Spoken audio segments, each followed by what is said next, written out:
Bonjour. Oui, bonjour. Nous allons voir ici l'essentiel de l'opération d'un superviseur. Cette opération essentielle pourra l'aider à suivre la balance des agents, premièrement, et puis deuxièmement, à suivre leur perception journalière ainsi que leur dette. Et troisièmement, c'est passer les opérations de perception ou passer les opérations, les rapports de versement dans le système. Le lien, d'abord, on utilise un navigateur, ce qu'on a l'habitude d'utiliser. Moi, pour mon cas, j'utilise Chrome et je vais sur l'onglet de l'adresse. Pour taper l'adresse, le lien c'est pyp, pyp-id-supervision.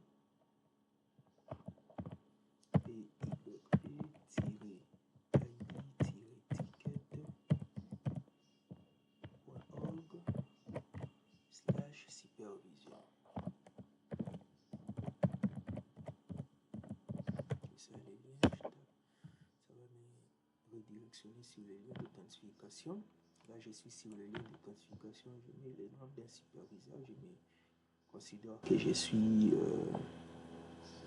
Donna Mangenda. Son nom c'est Kabongo. Le nom d'utilisateur Kabongo.d. Et son mot de passe que j'étais par sécurité.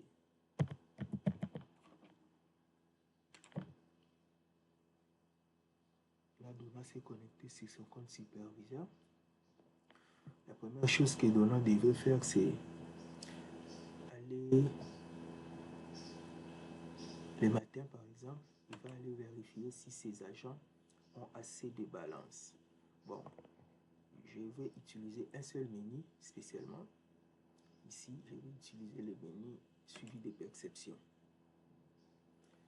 Alors, ici, c'est suivi de perception donnant le matin. Il peut avoir la balance restante de ses agents ici. Connaissant ce que ces agents font journalièrement, il peut estimer si la balance qu'ils ont est suffisante. Par exemple, je vais voir le cas de Kankou Betty. Je vois sa balance est de 9000. Je suis superviseur, je me demande si cette balance est suffisante. Alors, je peux voir ce que Betty fait souvent par jour. Je clique sur détail. Là, je vois que le 8, Betty avait fait, Betty, son nom est là, elle avait fait 14 000 le 8. Donc, je peux considérer que son montant supérieur qu'elle a collecté en une journée, c'est 14 000. Donc, je dois vouloir à ce qu'il ait un peu plus de 14 000 pour bien finir sa journée. Donc, je rentre sur suivi de perception. Betty, et là, ouais, elle a 9 000. Betty a 9 000. Est-ce que Betty avait tout versé? Non. Betty n'a pas versé. Betty a 46 000 de dettes. Voilà ici, DV. Là, j'étais sur la colonne de balance pour voir ce que Betty a comme balance. Et ici, je vois que Betty a 46 000 de dettes. En faisant détail de nouveau, je peux voir ici, c'est que le montant perçu par Betty, le total c'est 46 000 et que Betty n'a jamais versé. Maintenant, je suis un superviseur, je vais me demander, est-ce que c'est moi qui avais oublié de passer des opérations? Si c'est le cas, je prends mon carnet, je regarde ce que Betty avait versé, je rentre sur suivi de perception, et je vois Betty, je fais verser. Betty a une dette de 46 000. Aujourd'hui, Betty n'a pas travaillé puisqu'il n'y a aucune opération. Elle n'a pas travaillé aujourd'hui. Mais c'est à moi de passer les opérations de Betty. Si je constate que Betty a versé 40 000, je ferai ici 40 000. Et après, je ferai le bouton verser. Je fais un test avec 500 francs. Si Betty avait versé 500 francs, je mets 500 francs, je fais verser. Tac. Là, on peut remarquer que l'opération est passée pour Betty. Je peux voir ici c'est la ligne de Betty. Vous voyez, les 500 francs, c'est le seul montant que Betty a eu à verser.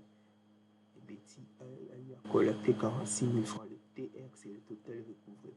Betty, depuis qu'on a commencé, elle a fait 46 000 francs.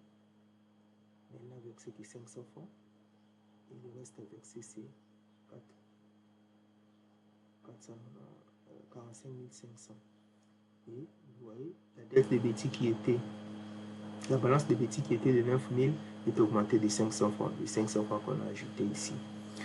Maintenant, si Betty avait travaillé aujourd'hui, on aurait vu sur RJC, recouvrer journée en cours, on aurait eu les opérations ici, les montants des opérations ici.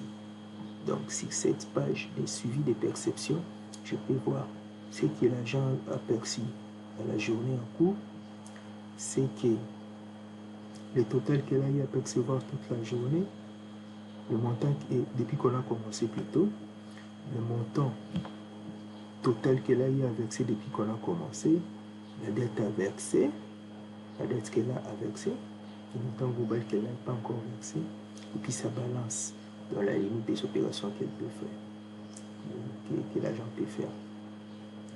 Maintenant, si je veux faire une évaluation rapide, je vais sur le menu évaluation.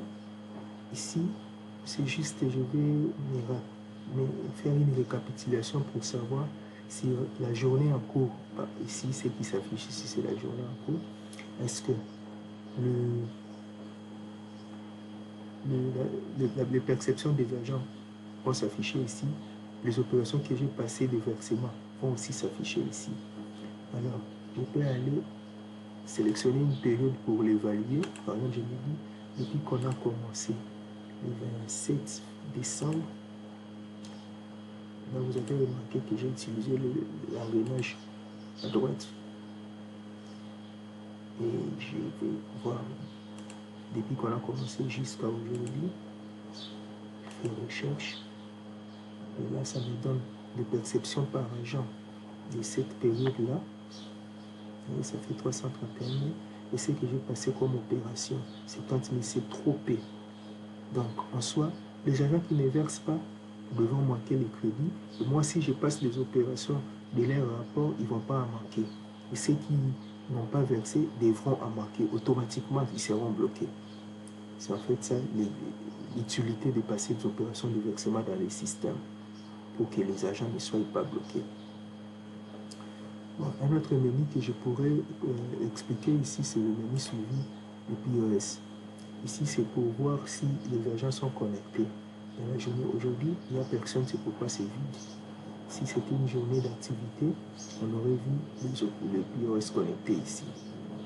Alors, si je vais encore voir la créditation, le menu créditation montre c'est que les opérations que j'ai eu à passer pour les agents, la balance qui me reste et les opérations que caissier m'a passé. Quand je fais le rapport au bureau, on doit me passer des opérations pour retrouver ma balance.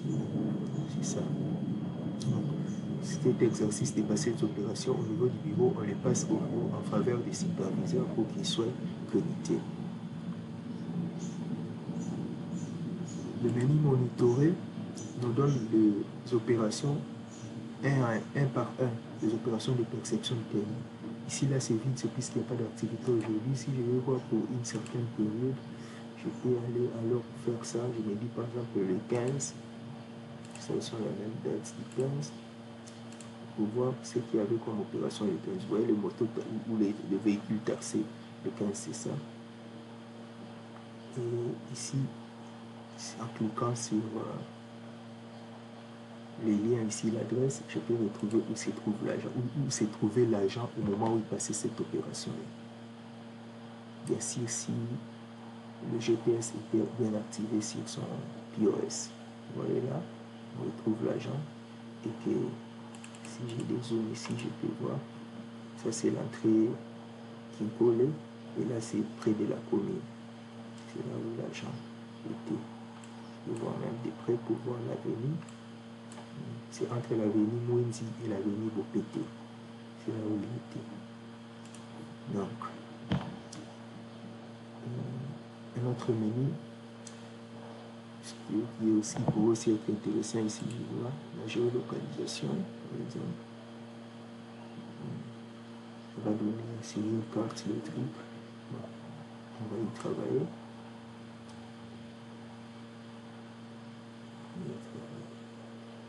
Suivi des versements. ici, ça suit le versement du superviseur au niveau du bureau. Il n'y en a pas encore, c'est pourquoi il n'y a rien ici.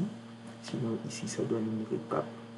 À la lettre d'aujourd'hui, le superviseur n'a eu à percevoir que 500 francs. Mais depuis qu'on a commencé, il a déjà perçu 70 000 francs. Mais sinon, il n'a rien versé au bureau.